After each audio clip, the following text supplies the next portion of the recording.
This is the Rich Dad Radio Show. The good news and bad news about money. Here's Robert Kiyosaki. Hello. Robert Kiyosaki, the Rich Dad Radio Show. The good news and bad news about money. They're a very special friend. Since 1980, or 42 years, we've been friends. That's right. His name is Blair Singer. And his skill set is crucial for any entrepreneur. And he teaches people how to sell. But more than selling is also leadership. You know, if you're an entrepreneur, you have to lead. If you're an entrepreneur, you have to raise capital.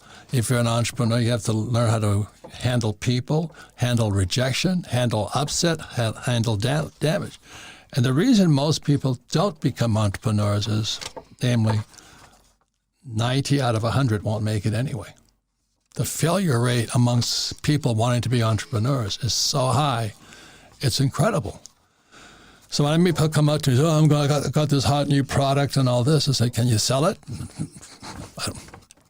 And that's what Blair and I have been selling, teaching, presenting from stage. How hard have we practiced over the years? Well, we've been unreasonable about that. We used to lock ourselves in a room with about a dozen other people and practice. And it would get pretty hot. Our strategy was try to throw the person off on stage and fluster him. Yeah. And it got almost to fisticuffs sometimes. But we were ruthless about practicing. Yeah, we were learning how we could sell pretty well by then one-on-one, because you worked for Burroughs. Right. And I worked for Xerox. And we both chose Burroughs and Xerox because they had sales training. Right? Exactly, yeah. So knowing that it was a critical skill and not knowing what the heck to do, found the best companies to train us. Yeah. And then my best friend at Xerox, he just sold his business for $2 billion. Larry. And he didn't go to school either, you know what I mean? But he can sell. And so we were both applying for Xerox. I just came out of the Marine Corps in 74, and Larry was just coming back from a Mormon mission. He was a Mormon missionary. And he had the highest conversion rates of Catholics to Mormonism. Now, if you know the Irish race, Catholicism and Irish are like bread and butter, man. They are tight. So for Larry to go into Northern Ireland, home of the IRA, the Irish Republican Army, heartland of Catholicism, and convert hardcore Irish Catholics into Mormonism, people have no idea what that means. That's sales. That's true sales. And so Larry and I were both applying to Xerox at the same time, and the Xerox gives us the same BS. Larry never finished school, and all I had was a Bachelor of Science degree. They said, "Where's your master's degree?" And so I looked at the guy, the sales hires in Honolulu. I said, "What the hell does a master's degree have to do with the ability to sell?" And of course, he had a master's degree because he was going to work at the corporate ladder. And I said, "Look, sweetheart, I just been flying a helicopter against machine guns, and if I can do that, I can knock on some stupid doors and sell some Xerox machines." So Larry, at the same time, was being hired by Xerox. And they said, "You don't have a master's degree," and Larry says, "This is my record here. I have the highest conversion rate of Catholics in Northern Ireland to Mormonism, the highest ever." And so the sales manager says to him, "What difference does that make?" He says, "Look, if I can sell Jesus, I can sell anything." So Larry became number one in office products, and I became number one in copiers. He just sold his business for $2 billion, but we can sell. That's right. And so Blair and I would practice selling. We get together in this room with about some other wannabes who want to pitch from stage, because selling one-on-one is one thing, but pitching from stage is a whole nother experience here, right? That's right. Yeah. So you take one-on-one, which is relatively safe, and now you expose yourself to 10 people, 20 people, 100 people, thousands of people. And so the fear of rejection, which is the big thing that holds people back, becomes amplified until you get past the threshold. And the funny thing is, so Blair and I are practicing pitching, and we're selling a seminar at the time of our friend's seminar. It wasn't even our seminar, we just needed to practice. Right. So we practiced selling the seminar, and we fly all the way over to Maui to do a seminar to pitch this seminar. That's right. What a disaster. How many people showed up? 2. And only 2 people. We had 100 chairs set up in the room. We were all primed. We had practiced so much. And the reason we did it together is because neither of us had ever really done a public presentation like it before. So we figured it was safety in numbers. So we set it up. We flew from Honolulu to Maui, rent a car, hotel room, all this stuff. The Intercontinental Hotel. We rent the hotel room, all of our paycheck. That's right. And 2 people showed up. That's right. And one was actually in the wrong place. He thought it was a real estate seminar. So he left. We never even did the program. We took the guy to the bar. We figured if we get him drunk enough, we could sell him the program. And that didn't work. And that's how we started. That's right. That's right. So it's been a journey. And now you come into Rich Dad, you teach us how to sell and all this. It's really communication. Okay. And if you can't communicate, you don't sell. That's right. And for me, the reason I learned how to sell was like, I was getting out of the Marine Corps. I was flying helicopters, and my rich dad asked me, he says, I went to see my poor dad. My poor dad says, go back to school, get your master's, get your PhD. And I wind up like him, PhD, poor, helpless, and desperate. I'm not going to be like my poor dad. So I go see my rich dad. I said, what should I do now? I'm about to get out of the Marine Corps. I was like 27 years old. He says, I want to be an entrepreneur like you. He goes, well, if you're going to be an entrepreneur, you have to sell. I said, no, I don't want to sell. Because my poor dad, be a PhD, academic elite type of guy, Stanford, University of Chicago, Northwestern. He says, salesmen are scum. So in our family, the culture was salesmen are scum. So for me to go home to poor dad and say, I'm going to become a salesman, I might as well say, I'm going to go work with the devil, So that's how we got together, right? That's right. You're working in a surf shop and all that. That's right. That's right. And that was our first beginning in moving into what we now call the cash flow quadrant. We started as E's, learning how to sell, and then move over to the B and the I. Right. So sales, if you're going to be, or it's really communication, is your number one skill as an entrepreneur. Right. So your first book was Sales Dogs. The other was Little Voice Mastery. Why is Little Voice Mastery so important? Well, Little Voice Mastery is important because the toughest sale of all is you selling you to yourself. Yeah. You don't really have to worry too much about customer objections. It's your objections after pounding on door after door and being yelled at, sent away, told you're scum, to be able to still stand up and keep selling, because as an entrepreneur one day, same thing's going to happen. You're going to get knocked down and you need to stand up, and the toughest sell of all is selling to yourself. Right. So we had to, at Xerox, I had to go in 10 times a day. Holy mackerel.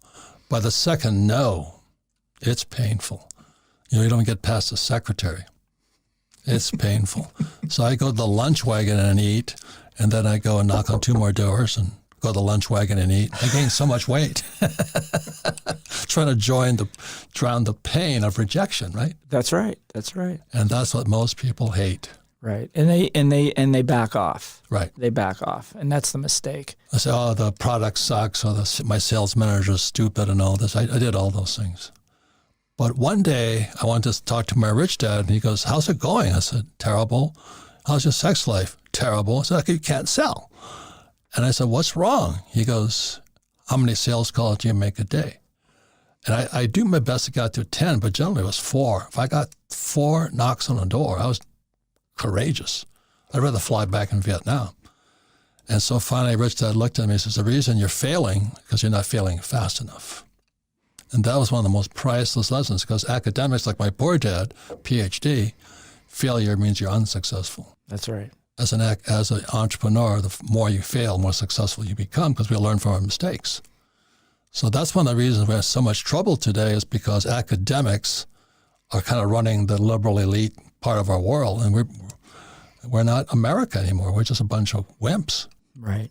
Kids who go to school and you trigger them, you can't say anything to them, or you insult them. I mean, it's really sick. Well, yeah, because, they haven't faced the rejection. They've been protected from the rejection. They've been protected, like we don't want to hurt their self-esteem and all that stuff.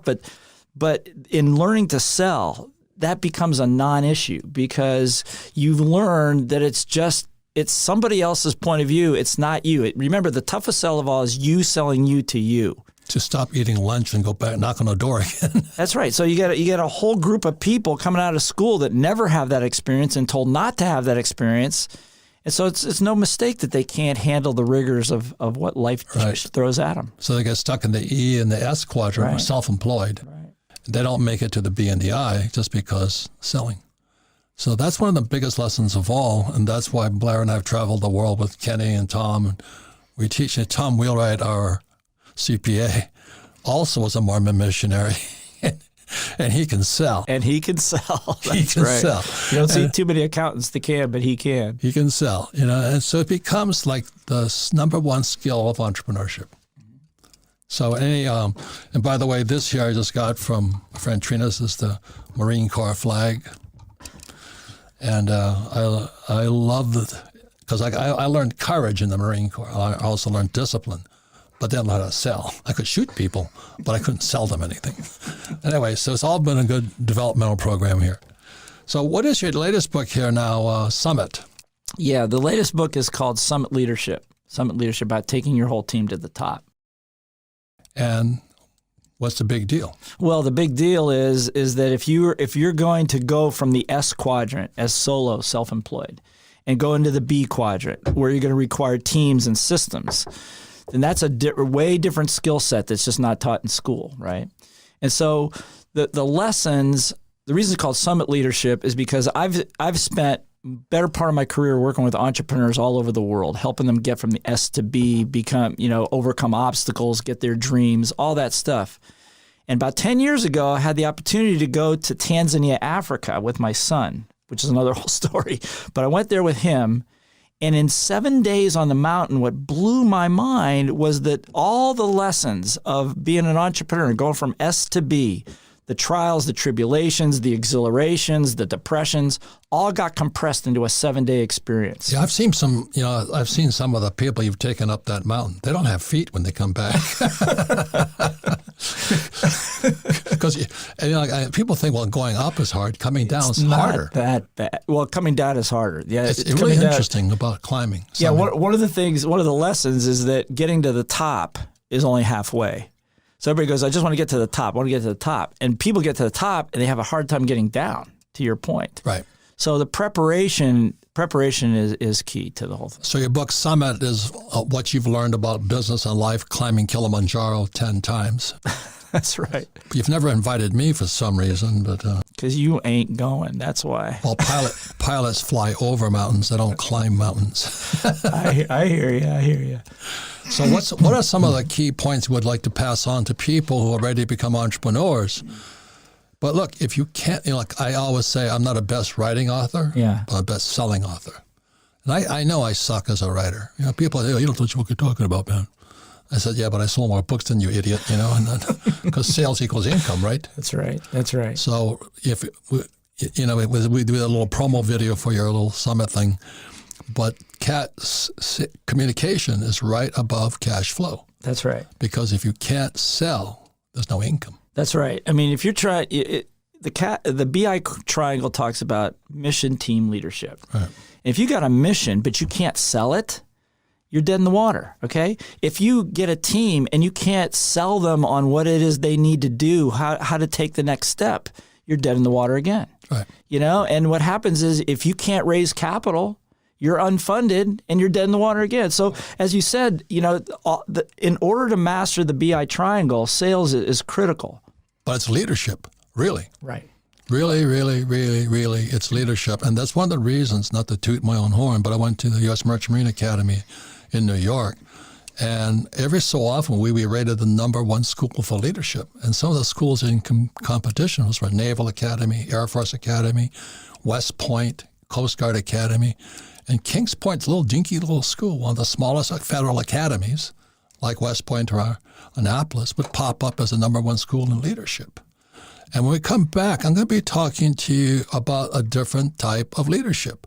Because you have, again, from the cash flow quadrant, book number 2 in the Rich Dad series, ES, go to school, become an employee, you become an E, your mindset goes there. Or if you're smart, go to school and become a doctor, and you become an S, self-employed.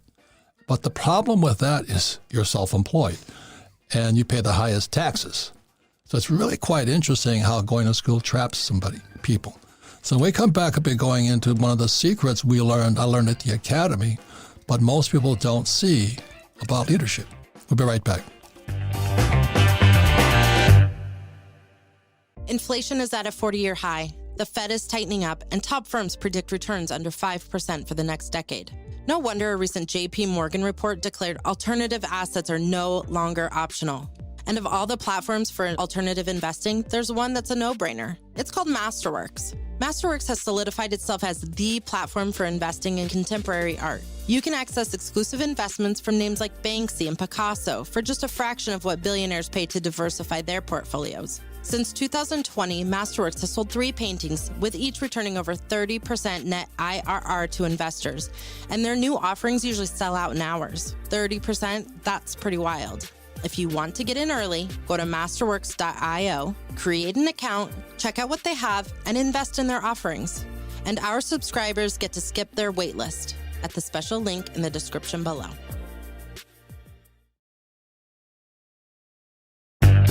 Welcome back. Robert Kiyosaki, the Rich Dad Radio Show. The good news and bad news of money. Money today is a dear friend, known him since 1980. I mean, most treasured gift you can have are friends in life. And Blair's been that friend since 1980. We both started off as salesmen. He worked for Xerox. Barrows and I worked for Xerox. I met Blair in a little surf shop in Waikiki. And he was struggling there, and I was struggling trying to sell nylon wallets, but we were learning. Right. And anyway, you can listen to the Rich Dad Radio Show anytime, anywhere on Android, YouTube, and all those things, social media. All of our podcasts are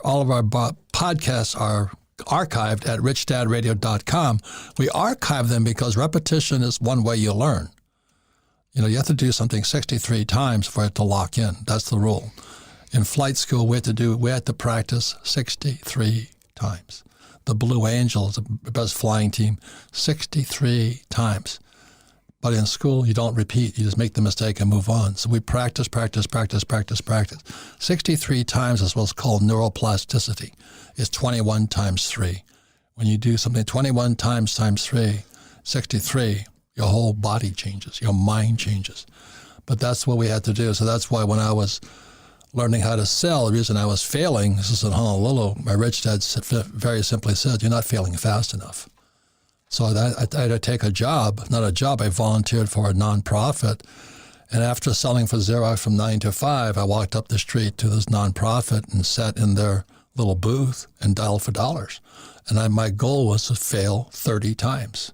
I didn't care if I got a yes or a no. I had to dial that phone 30 times. And that's why I can sell today. So I'm a best-selling author. And most people have said, but you can't write. I said, doesn't matter.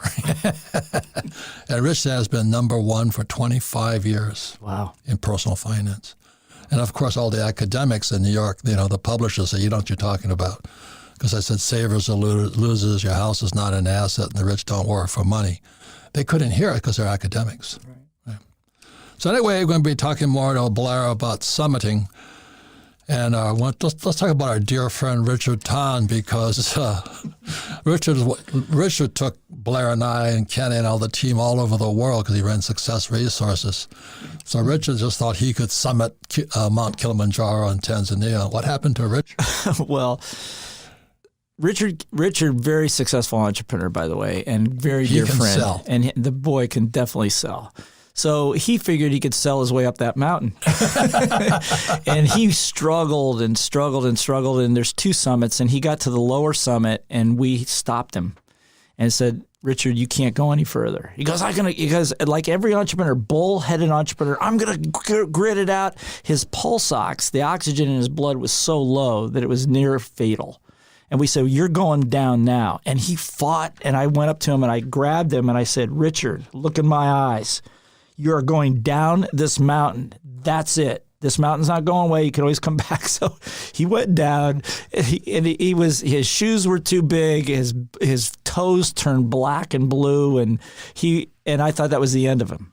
But Richard, being Richard, started training. Because he hadn't trained before. So he's training. He's running triathlons. His wife comes up to me. He goes, what did you do to him? I go, nothing. Why? She goes, my God, he had heart problems. The heart problems have gone away. The doctor says he's in better shape. What's the deal? I think he just wants to get to the top of the mountain. And he did. He came back and he crushed it. Yeah. Absolutely crushed it. And his life has changed ever since. Yeah. And that's why academics like my poor dad don't get it. They think if they memorize the right answer and they have this piece of paper that says PhD on it, they're better than everybody. But they really don't have it. And that's my latest book is called Capitalist Manifesto, and I go after the teachers' unions. Because as you know today, the teachers' unions, some of the most evil people on earth, making people wear masks, kids wearing masks in school, and they just follow orders. They do as they're told. They're horrible people, horrible people. My father was head of the teachers' union. Oh, my God. And every time I mention that, my family flinches because they're just like my dad. They all think of job security and belonging to the union, which was Marx. Marx says workers of the world unite, and most labor unions are Marxist. So that's why I wrote Capitalist Manifesto, because it's hard to get rich if you're a Marxist. Yeah, and the only way a system like that can work is by strict compliance. Yeah. And so the whole system is not set up to educate. The whole system is set up to get people to comply. And so I want to mention, I have members, oh, my daughter is an A student. I said, she's screwed because she's just going to follow orders. Do you know what I mean? I'm going, so we didn't have that problem, did we? No, we were kind of the outliers. We did not follow the orders. So the reason you want to understand and read the study of Blair's book, Summit, is because he practices what he preaches. He climbed Kilimanjaro 10 times.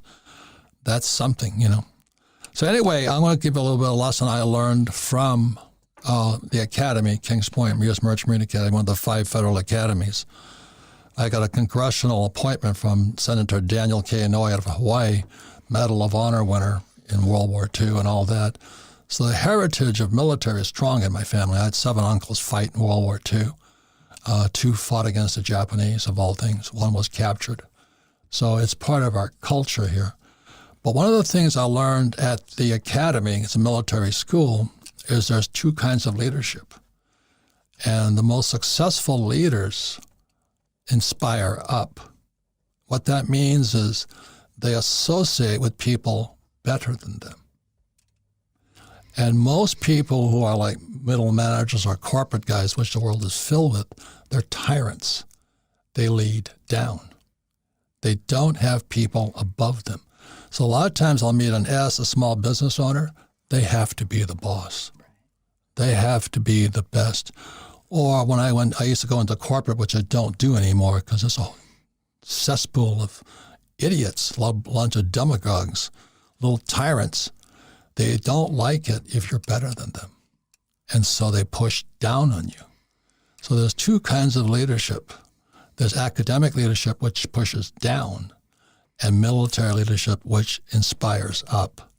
So if you notice, most of my friends are far better than me. Like, Kenny in real estate, I pale.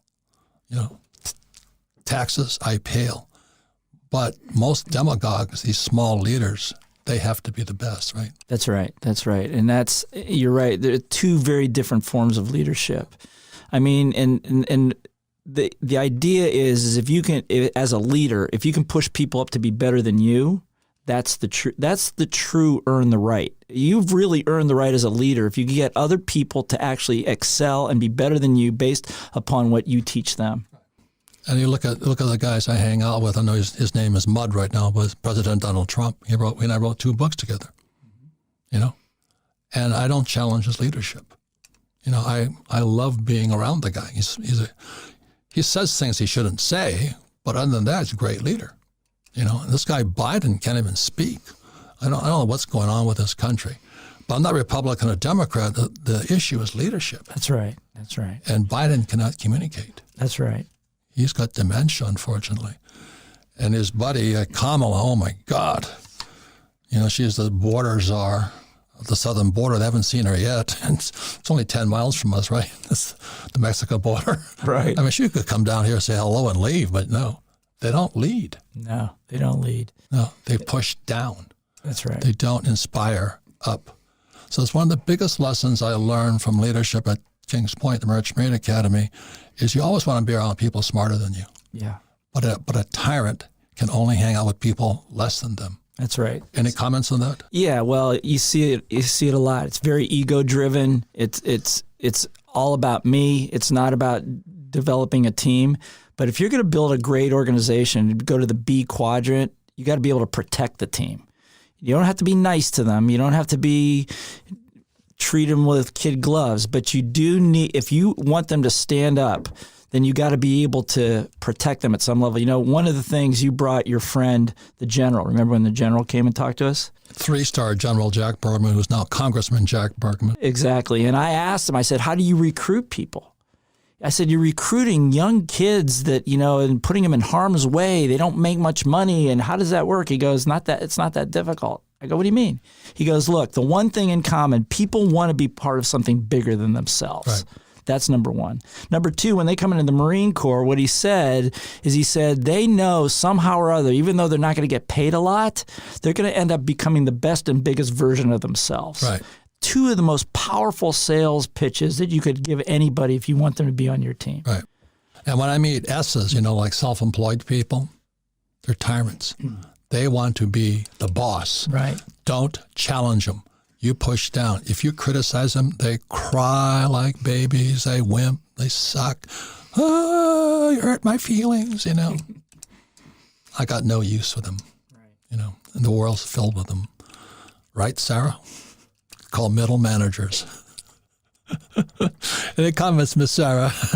No, that's great perspective because I've worked for corporate world before this experience, and it's tough. It's really tough. Egos, right? Yeah. And, you know, you get this dream of, I'll be a manager one day. And then you don't want to be a manager.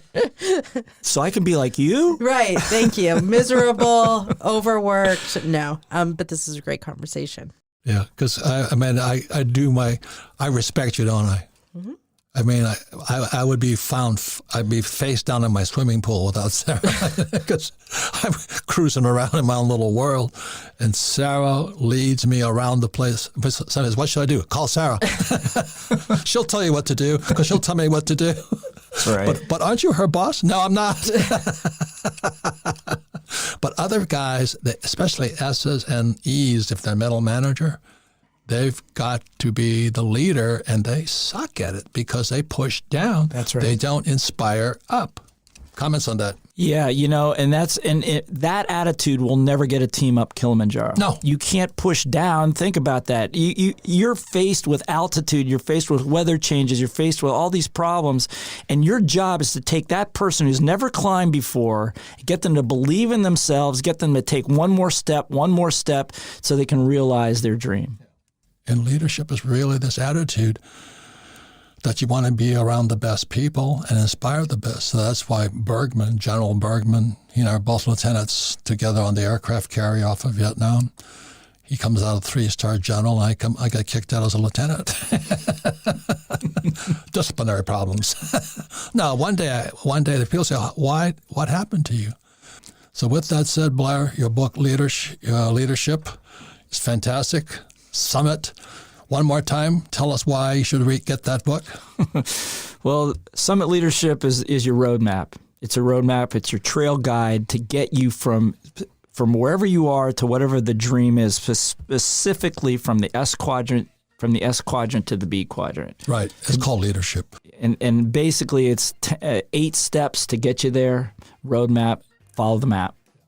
So the trouble with S's and E's who are managers, they have to be in charge. If you're a B and an I, you don't have to be. And that's why I hang out with people better than me. So with that said, thank you, Blair, for running a book. And then Sarah will come back for the final words, okay? We're right back.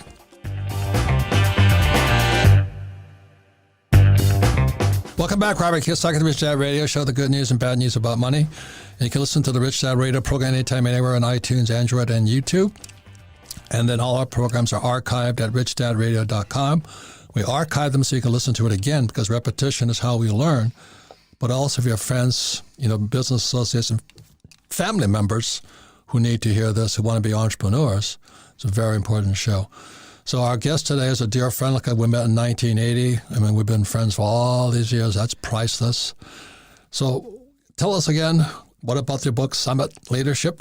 what can they get from it? Well, tell us about your son, Zach. That's the most important. That's actually very important. Being a parent's probably the hardest sales job there is. That's right, man. You talk about climbing mountains. That's the biggest one of all. So Zach's 19 years old, and he's disillusioned with university, doesn't like doing it, drifting, trying to find himself a job, and he responded to an ad for sales. Okay, so get this. He's never sold anything in his life.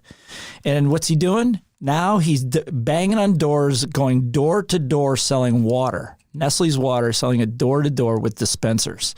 He's making a minimum of 90 calls a day. Fantastic. 90 calls a day. And he said, Dad, you know everything about sales. Teach me about sales. I go, 2 rules.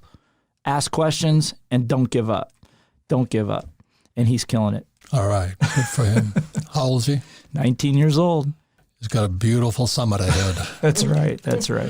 So final words here. Sarah, what do you want to say about today's show? Final words. Thank you, Blair, for your time. I appreciate you coming in and talking about leadership. I think, I did a mountain. I did Mount Kinabalu in Borneo. Wow. 10 years ago. Really? Why? A stupid boy convinced me that was fun. It is not fun. But we were talking about it's easier almost going up than coming down. I didn't think I was coming down. I had our poor little guide, Sapingi. He was with me. It took me 4 hours to come down because I was not prepared.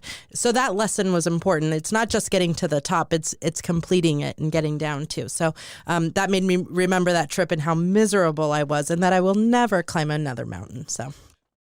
And then do I give you as much latitude as you want? Oh, yeah. I mean, I'll give you more responsibility than ever. And that goes to your point about inspiring up. Not only do you share your investments, information with me, the theory behind everything, and we talk about that, but it's really this relationship that you don't find in a lot of other institutions or businesses because it's an equal partnership. Right. And you've given respect. And you've allowed me to make those big decisions and, make mistakes as long as I'm admitting my mistakes and not that's where we learn. So yes, it's definitely a different relationship than any other that I've had before.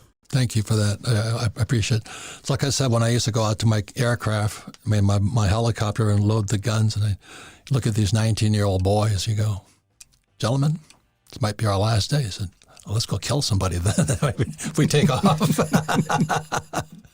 And it's the highest feeling of all. It's so goofy. And that's leadership. All right, called Summer Leadership by Blair Singer, taking your team to the top. Thank you all for listening to the Rich Dad Radio Show.